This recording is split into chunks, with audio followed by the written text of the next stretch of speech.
శ్రీమాత్రే నమ. జై గురు దత్తాత్రేయ నమ. ఈ వీడియోలో మనం విశ్వావసునామ సంవత్సర ఉగాది ఫలితాలు మన మీనరాశి వారికి ఏ విధంగా ఉండబోతున్నాయి అని పరిశీలించే ప్రయత్నంలో మరి ఈ సంవత్సర ప్రారంభంలో ఇంచుమించుగా ఈ 6 గ్రహాలు రాశి అందే ఉండగా ఈ సంవత్సరం ఈ రాశి వారికి ప్రారంభమై అవడం జరిగింది. అంటే ఈ ఫలితాలు సంవత్సరం అంతా కూడా తమ ఫలితాన్ని ఇవ్వడం జరుగుతూ ఉంటుంది. అయితే మారినప్పుడు అనుకూలతను బట్టి కొద్దిగా ఎక్కువ తక్కువ మారడం జరుగుతుంటుంది. అందుకే ఇప్పుడు ఈ గోచార ఫలితాలు సంవత్సరానికి ఒకసారే ఉగాది రోజు పంచాంగ శ్రవణం ద్వారా అనాదిగా మనం ఆచరించడం జరుగుతూ ఉంది. సో ఈ ఉగాది నాడు ఏర్పడినటువంటి గ్రహాల ప్రభావం సంవత్సరం అంతా కూడా జాతకుడి మీద ఉంటుంది. దాని తర్వాత ప్రస్తుతం ఈ రాశి వారికి ఆదాయ వ్యయాలు సమానంగా ఉండడం జరిగింది. 5-5 అంటే 50-50 వచ్చిందల్లా ఖర్చుకి ఆదాయానికి సరిగ్గా ఉంది కాబట్టి ఏం ఇబ్బంది పడక్కర్లేదు. అయితే ఈ సంవత్సరం మీరు ఏమాత్రం అప్పు చేయక్కర్లేదు, బ్యాలెన్స్గా టోటల్గా బాగుంటుంది. ఇక రాజపూజ్యం 4, రాజపూజ్యం 3, అవమానం 1. సో ఆ కారణం వల్లే ఇది కూడా పెద్ద ఇబ్బంది పడక్కర్లేదు. మొత్తం మీద బ్యాలెన్స్ షీట్ ఓకే. అయితే గ్రహాల ప్రభావం ఏ విధంగా ఉండబోతుంది ఈ రాశివారి మీద అనుకుంటే, ముఖ్యంగా మనం ఈ రాశివారికి ఈ నెల ఈ సంవత్సర ప్రారంభంలో మరి శని కొత్తగా ఎంటర్ అవ్వడం జరిగింది. ఎప్పుడైతే మరి శని భగవానుడు అతి నెమ్మదిగా సంచరించే గ్రహం రాశిలోకి ప్రవేశించాడో ఆల్రెడీ ఆ రాశిలో ఉన్నటువంటి గ్రహాల యొక్క ప్రభావం తగ్గిపోతుందన్నమాట.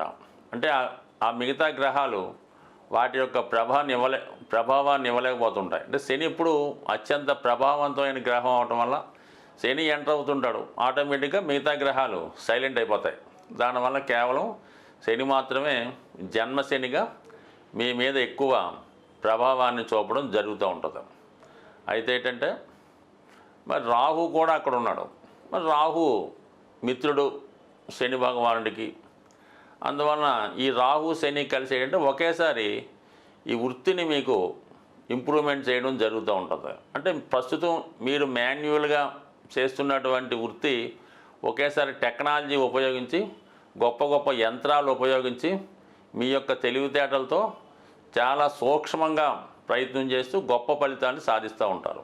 ఇది ఎక్కువగా ఇది సినిమా రంగంలో ఉన్న వాళ్ళకి నెంబర్ 1 గాను, సాఫ్ట్వేర్ రంగంలో ఉన్నవారికి, ఫోటోగ్రఫీ, కంప్యూటర్లు, బ్యాంకింగ్ అండ్ ఫైనాన్స్ రంగాల్లో ఉన్న వాళ్ళకి, అలాగే ఎక్స్పోర్ట్ అండ్ ఇంపోర్ట్ చేస్తున్న వాళ్ళకి ఈ శని రాహుల కలయిక విదేశ ప్రయత్నాలు ఫలిస్తాయి.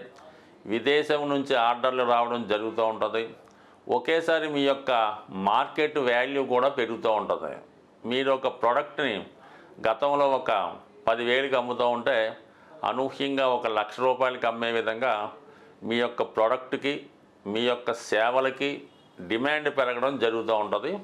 అది కొంత అన్యాయం అనిపించినప్పటికి కూడా దానికి వేరే వేరే ఎక్స్పెండిచర్స్ కూడా ఉంటాయి. కాబట్టి నిర్మోహమాటంగా మీ యొక్క టెంపరీగా మీ యొక్క మంచితనాన్ని, నిజాయితీని పక్కన పెట్టి మార్కెట్లో ఉన్న ట్రెండ్ ప్రకారం వెళ్ళిపోవాలి తప్ప మీరొక్క నిజాయితీగా మనం ఈ సరుకు ఇంతే అమ్మాలి అని మీరు నిర్ణయించుకొని ఆ విధంగా వెళ్తే మీకు మీ ప్రోడక్ట్కి అసలు ఏమీ డిమాండ్ లేదని, వాల్యూ లేదని, దాంట్లో సరైనటువంటి బలం లేదని దానికి చిన్న చూపు అవకాశం ఉంది. కాబట్టి ఇంచుమించుగా మార్కెట్లో ఉన్నటువంటి మీ యొక్క ప్రోడక్ట్కి ఉన్న విలువ కన్నా మీరు ఎక్కువగా మీ యొక్క డిమాండ్ని పెంచుకోవడం వల్ల ఫర్ ది టైం మీ యొక్క వాల్యూ కూడా పెరుగుతుంది. కాబట్టి ఈ విధంగా మీరు మిమ్మల్ని మీరు హైప్ చేసుకుంటూ, ఇంప్రూవ్ చేసుకుంటూ, లేనిది ఉన్నట్టు సృష్టించి ఎక్కువ ప్రచారంతో మీరు ఈ సంవత్సరం అంతా కూడా మీ యొక్క విలువ, వాల్యూ, ఆదాయం పెంచుకునే అవకాశం ఉంది.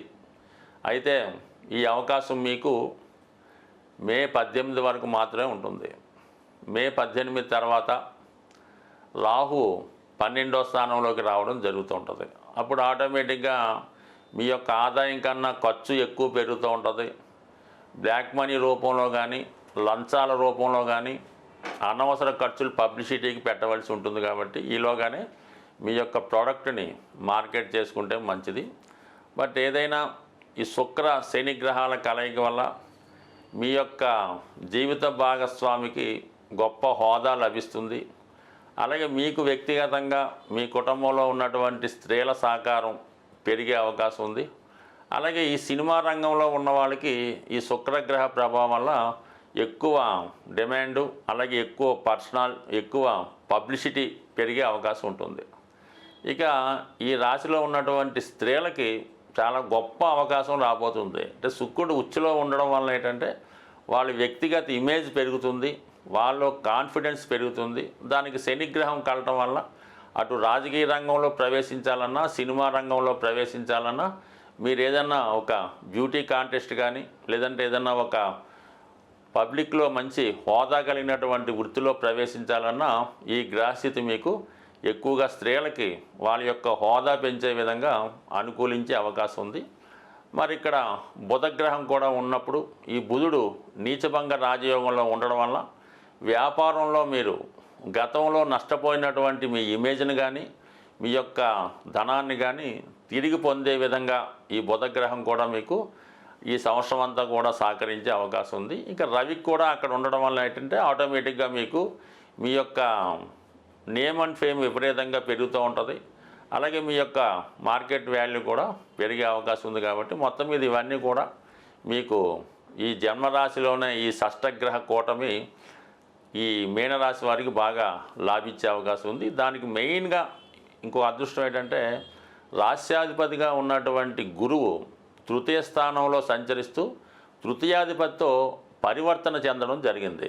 ఈ పరివర్తన కారణంగా జాతకుడు చాలా అభివృద్ధిని పొందడం జరుగుతుంది. అంటే గురువు రాశిలో ఉంటే ఎటువంటి ప్రయోజనం పొందుతారో అటువంటి ప్రయోజనాన్ని మీరు మే 15వ తారీఖు వరకు పొందడం జరుగుతూ ఉంటుంది. మరి ఈ కారణం వల్ల మరి ఎప్పుడైతే ఈ శని, రాహువు, గురువు ఈ గ్రహాలన్నీ కలయికతో మీరు చక్కగా మంచి సక్సెస్ పొందడం జరుగుతూ ఉంటుంది. ఇది వైద్య రంగంలో ఉన్న వాళ్ళకి కూడా చాలా వరకు అనుకూలించే అవకాశం ఉంది. కాబట్టి ప్రయత్నం వరకే మీరు చేయండి, ఖచ్చితమైనటువంటి ఫలితం మీకు భగవంతుడు ఇవ్వడం జరుగుతూ ఉంటుంది. ఇక మే 15 తర్వాత రాహు వ్యయంలోకి రావడం వల్ల కొన్ని అనవసర ఖర్చులు పెరుగుతాయి. చాలా వరకు మిమ్మల్ని బ్లాక్మెయిల్ చేయడానికి, మీ దగ్గర ఉన్నటువంటి ధనాన్ని ఏదో విధంగా పొందడానికి అనేక రకాలుగా మీ మీద ఒత్తిడి తీసుకురావడం జరుగుతుంది. అందువలన ఎటువంటి భయాందోళనకి గురవ్వకుండా నిజాయితీగా మీరు మీ యొక్క వ్యాపార వ్యవహారాలు కానీ, వృత్తి వ్యవహారాలు కానీ చేసుకోవడం వల్ల ఎవరికి భయపడే అవసరం లేదు. అయితే కొంత పబ్లిసిటీకో కొంత ఏదో విధంగా కొంత వేస్ట్ మనీ మాత్రం తప్పకపోవచ్చు. దాంతో మనకి ఈ కేతువు 6వ స్థానంలోకి రావడం జరుగుతుంది. ఒక విధంగా రాహు ఎప్పుడైతే చెడు స్థానంలోకి వస్తే కేతు ఆటోమేటిక్గా మంచి స్థానంలోకి వస్తాడు. 6వ స్థానంలోకి సింహరాశిలో కేతువు రావడం వల్ల ప్రభుత్వం ద్వారా మీకు ఏమైనా ఇబ్బందులున్నా, కేసులున్నా, లావాదేవీలున్నా అవి మీకు అనుకూలంగా మారడం జరుగుతూ ఉంటుంది. ఆరోగ్యపరంగా చిన్న సమస్యలు ఏర్పడినప్పటికీ కూడా వాటిని పరిష్కరించుకునే ప్రయత్నం జరుగుతూ ఉంటుంది. అంటే ఎప్పుడు 6వ స్థానంలో పాపగ్రహాలు అనుకూలిస్తుంటాయి కాబట్టి శత్రు రోగ రుణాల నుంచి బయటపడే అవకాశం ఉంటుంది.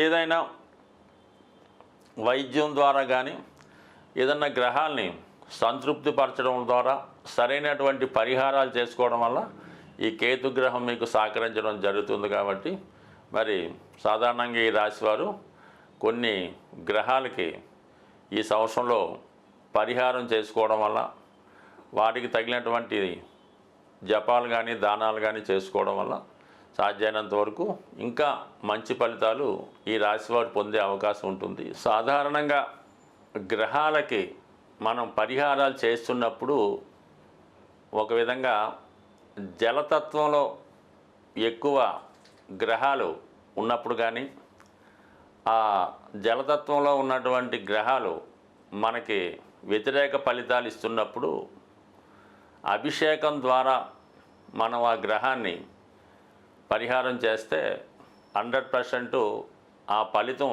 తొందరగా రావడం జరుగుతుంది. ఇప్పుడు మనకి ఈ మీనరాశిలో 6 గ్రహాలు ఉండగా ఈ సంవత్సరం ప్రారంభమైంది కాబట్టి అందులో మిత్రగ్రహాలు ఒకటే ఉంటే పర్వాలేదు, శత్రుగ్రహాలు కూడా ఉండడం వల్ల, అంటే శుక్రుడికి రవికి వ్యతిరేకత, శనికి రవికి వ్యతిరేకత, ఈ విధంగా ఒక రాశిలో ఈ పాపగ్రహాలు చేరినప్పుడు ఆ భావం యొక్క ఫలితాన్ని సంపూర్ణంగా నాశనం చేయడం జరుగుతూ ఉంటుంది. మరి ఆ కారణం వల్ల ఈ ద్వాదశ రాశుల వారికి కూడా ఈ రాహువు, శని, రవి వ్యతిరేక ఫలితాలు ఈ సంవత్సరంలో ఇస్తున్న కారణంగా మరి మీరంతా కూడా అభిషేకం ద్వారా మీరు గ్రహాలకి పరిహారం చేసుకోవచ్చు. అంటే ఇన్ని గ్రహాలకి మీరేమీ పరిహారం చేయక్కర్లేదు. అందరికీ ఆదిదైవమైనటువంటి శివునికి మీరు జలంతో అభిషేకం చేయడం వల్ల మీకు ఎక్కువగా గ్రహశాంతి జరిగే అవకాశం ఉంటుంది.